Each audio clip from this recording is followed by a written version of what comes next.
कभी मैं जागा सपना, कभी मैं खोया सा सच, कभी मैं साथी सबकी, कभी मैं अपना ही रब।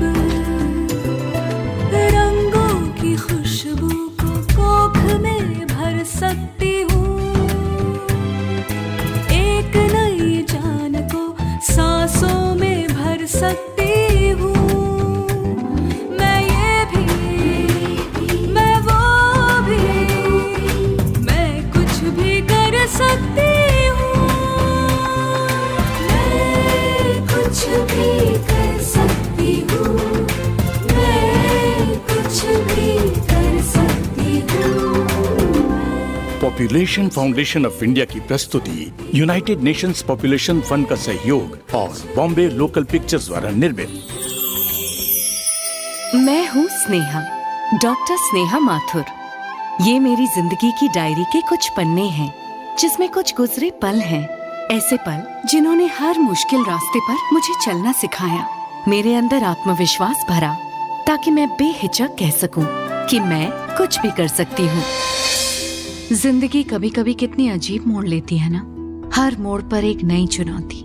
आज मेरे आगे भी एक नई चुनौती थी, एक ढलता हुआ रिश्ता और एक उगता हुआ सपना। दोनों को संभालना इतना आसान नहीं था।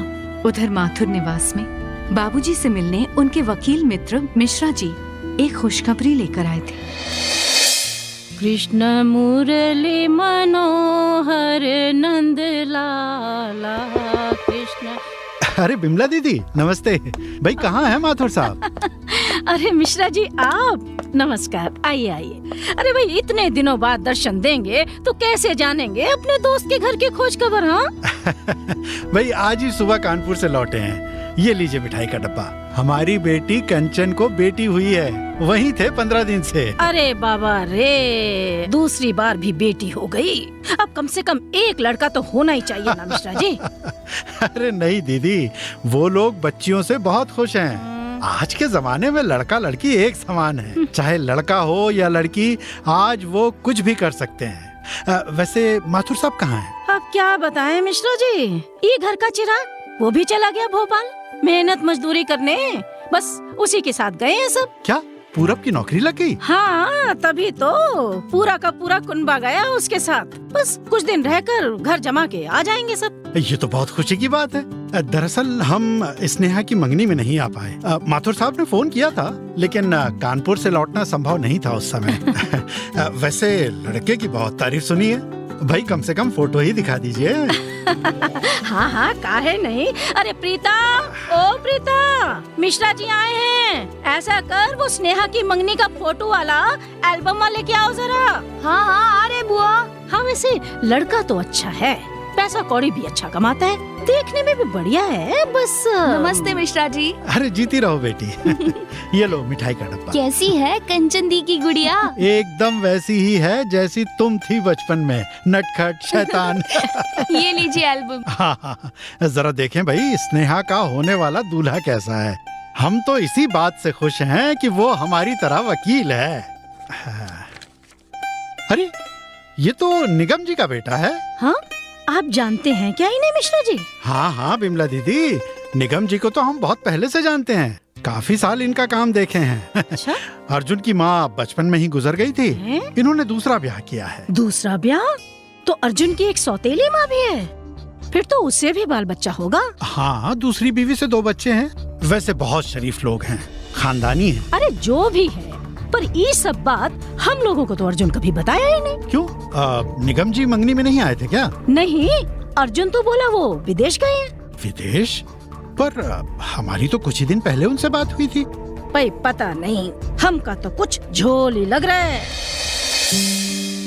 बुआ जी पहले इस बात को लेकर परेशान थी कि अर्जुन के माता पिता सगाई में नहीं आए थे, और अब उनका शक और मजबूत हो गया। खैर बुआ जी को तो मैं संभाल सकती थी। मुझे खुशी थी मीठी के बढ़ते कदम को देखकर। वो आंगनवाड़ी में बच्चों को अच्छी अच्छी चीजें सिखा रही थी। धुन और लगन की पक्की थी मीठी, मेरी तरह, मेरी छवि।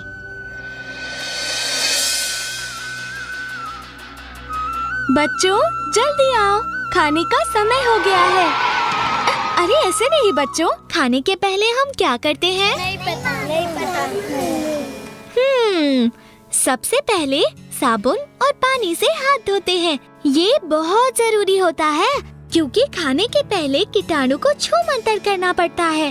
तो चलो आज हम बताते हैं कि हाथ कैसे धोते हैं। सबसे पहले होता है हाथ गीला और फिर हाथ में नाचे साबुन रंगीला। हाथ से होता है हाथ का साथ और फिर घूम के आगे पीछे खेले हाथ। खेलो खेलो खेलो सब उंगलियों में घुसकर, फिर चलाओ नाखूनों का चक चकाचक चक्कर। हाथ करे फिर पानी में चमचमा चमचम, क्योंकि साफ हाथों में ही है असली दम। तो चलो बच्चों, सब पहले अपने हाथ धो लो। अरे लता दीदी, आप आ गई? मीठी, यहाँ की आंगनवाड़ी मैं देखती हूँ, पर मुझसे ज्यादा तो तुम जानती हो। तुम तो कमाल हो। अच्छा हुआ हमारी फौज में शामिल हो गई। अब बच्चों सब यहाँ आ जाओ। तो बच्चों, खाने के पहले हम कौन सा काम करते हैं? मीठी तुम बताओ। प्रार्थना। चलो सब अपने हाथ जोड़ो और आंखें बंद करो। हमको मन की शक्ति देना, मन विजय करे, दूसरों की जय से पहले खुद को जय करे। हमको मन की शक्ति देना। अब खाएंगे खाना। पर आपको खाना देने के पहले चखना जरूरी है, ये जानने के लिए कि खाना ठीक है या नहीं। बिल्कुल मीठी। इसीलिए लता दीदी जो आंगनवाड़ी की सेविका है, वो चखेंगी खाना। ये एकदम बढ़िया है। मुझे इस बात का यकीन था कि मीठी बहुत आगे जाएगी, लेकिन मैं पता नहीं जिस रास्ते में निकली हूँ उसका अंजाम क्या है। यादों की डायरी से उन खूबसूरत लम्हों को मिटा देना, भुला देना आसान नहीं था। अर्जुन और मैं अलग तो हो गए थे, लेकिन अर्जुन को बार बार चीजें याद आ रही थी। वो पता नहीं क्या क्या मन में जोड़कर एक गलत तस्वीर बनाए जा रहा था।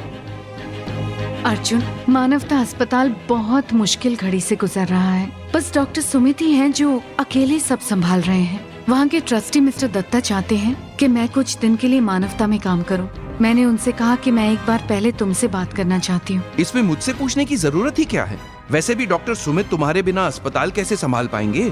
शायद उनको मुझसे ज्यादा तुम्हारी जरूरत है। तुम्हारा मतलब क्या है अर्जुन? मुझे तो कोई भी मतलब समझ ही नहीं आता स्नेहा, लेकिन तुम्हारी किताब से गिरी इस तस्वीर ने बहुत कुछ बोल दिया है जो तुमने अब तक नहीं बोला। तुम गलत समझ रहे हो। डॉक्टर सुमित और मैं मेडिकल कॉलेज में एक साथ पढ़ते थे, बस। हाँ, अगर बस इतनी सी ही बात थी तो तुमने कभी बताया क्यों नहीं, या यूं कहें कि तुमने छुपाया क्यों? अर्जुन, अब समझ आया कि प्रतापपुर से तुम आना क्यों नहीं चाहती थी। मानवता अस्पताल क्यों तुम्हारे दिल के इतने करीब हो गया। कभी ये बहाना, कभी वो बहाना। सच तो ये है कि तुम मुंबई लौटना ही नहीं चाहती थी। अर्जुन, तुम हदें पार कर रहे हो। तुम सब गलत सोच रहे हो। नहीं स्नेहा, अब और मैं नहीं समझ सकता तुम्हें, ना ही कोशिश कर सकता हूँ। तुम्हें जो करना है तुम करो। ये तुम्हारी दी हुई अंगूठी तुम्हें लौटा रहा हूँ। तुमने आज मेरा अपमान किया है अर्जुन, इस रिश्ते का अपमान किया है। मैं वापस जा रही हूँ। तुमने मेरा जितना साथ निभाया उतना ही काफी है। ये रही तुम्हारी दी हुई अंगूठी अर्जुन। खैर, भूलना आसान तो नहीं था। कच्चे घाव थे मन पर, और उन पर मरहम लगाने से भी टीस कम नहीं होने वाली थी। मैंने दिल को मजबूत किया। प्रतापपुर लौटने से पहले किसी और से मिलना भी बहुत जरूरी था, इसलिए मैं मुंबई में अपने अस्पताल पहुंची, अपने सीनियर डॉक्टर सक्सेना से मिलने। स्नेहा, तुम कब आई? बताया नहीं? चलो वैसे अच्छा ही हुआ। मैनेजमेंट रोज तुम्हारे बारे में पूछ रही है। 2 मिनट आपसे बात करनी थी डॉक्टर सक्सेना, अगर आपके पास समय हो तो। डॉक्टर स्नेहा के लिए मेरे पास कब समय नहीं रहा है। आओ बैठो। लगता है तुम गहरी कश्मकश में हो। तुम्हारे चेहरे पर साफ साफ दिखाई दे रहा है। हाँ। तुम कुछ मन ही मन में तय करके आई हो स्नेहा। बोलो।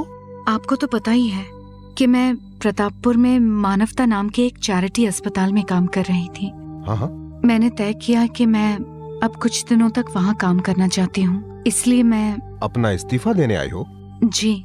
एक गोल्ड मेडलिस्ट, एक काबिल डॉक्टर जो मुंबई के इतने बड़े अस्पताल में काम कर रही है, वो अचानक से तय कर लेती है कि सब कुछ छोड़कर, मतलब ये ओहदा, ये पैसे, ये जिंदगी, एक गांव के चैरिटी अस्पताल में काम करना चाहती है। वो कहीं राजनीति में आने का, इलेक्शन लड़ने का इरादा विरादा तो नहीं बना लिया है?